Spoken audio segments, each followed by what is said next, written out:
I'm Becky Pogorzelski. I've been a volunteer here since about 2008. I got familiar with the shelter back in 2007 when I adopted my dog May from here. Back then it was St. Charles Humane Society, and it was a very small shelter. There was only one building for dogs and a really old building for cats.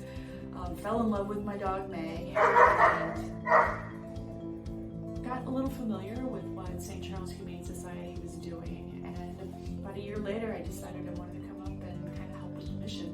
They'd started a capital campaign to build some new buildings, improve their facilities, and so I wanted to get involved. I initially started doing cats because that's where they needed volunteers. A lot of people have cat allergies, so it's harder to recruit cat volunteers than dog volunteers. So I started helping to clean the cats, feed them, and just get familiar with cat behavior. At that time I had 2 cats. Since then they have passed on and I have 2 more cats, both from 5 acres. I adopted one of our more difficult to adopt cats. She was probably 7 when I adopted her. She didn't really like other cats. So I thought maybe I could give her a better home. And I've had her, she's now 16. So I've had her for quite some time. She doesn't like my other cat, so still. So they live on separate parts of the house, but I think she's no longer medicated. She's doing great. So my dog has passed on. I now just have 2 cats. But I have increased my time here at the shelter. I retired about 2 years ago and decided I was going to spend more time here and get involved in other things. So along the way, I've gotten involved in the food pantry. So we give back to our community by helping low-income families with dog and cat food, and litter and bowls and other supplies that we have in excess here. And we support probably 60 to 70 families a month with food for their dogs and cats. So they keep them at home and not in a shelter. And I have a great set of volunteers that help with the food pantry, so I'm very fortunate there. And I also work at our Randolph location. I do take care of dogs and cats there. And then I also help in our gift shop. So there's lots of opportunity for a volunteer here, not just cats and not just dogs. I've learned how to do the front desk. I've helped our development director with data projects. I've helped our volunteer coordinator orient new volunteers, which is always great. And there's everything from administrative work to doing laundry and washing dishes to actually getting in contact with the animals or helping with our special events. And that's what I like about it. It's just a lot of variety.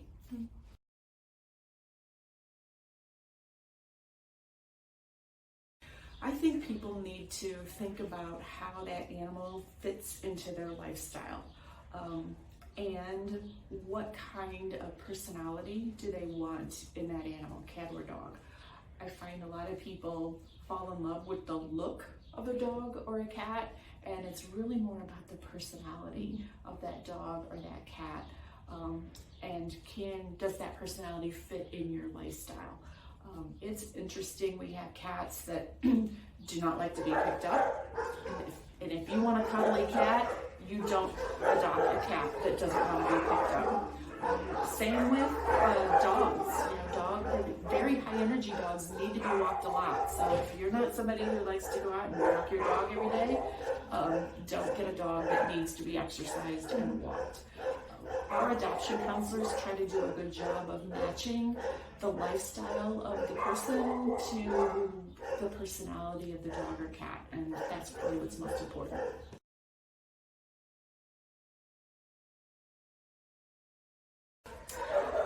There are so many feel-good stories here, which is what keeps bringing me back to the shelter.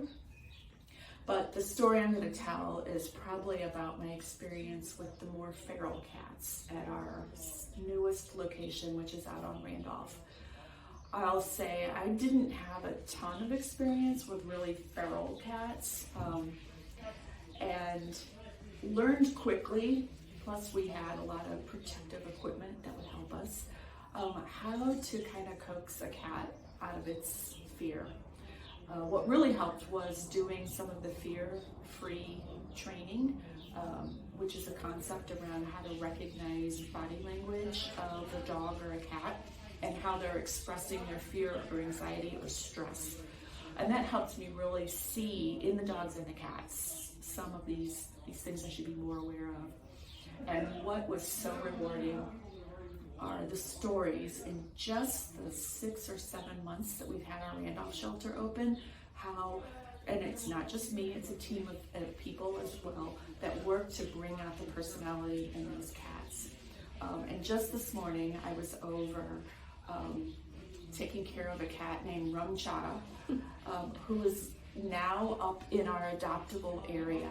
And before, you couldn't get near Rum Chata or her siblings. One of her siblings has successfully gone to a barn home.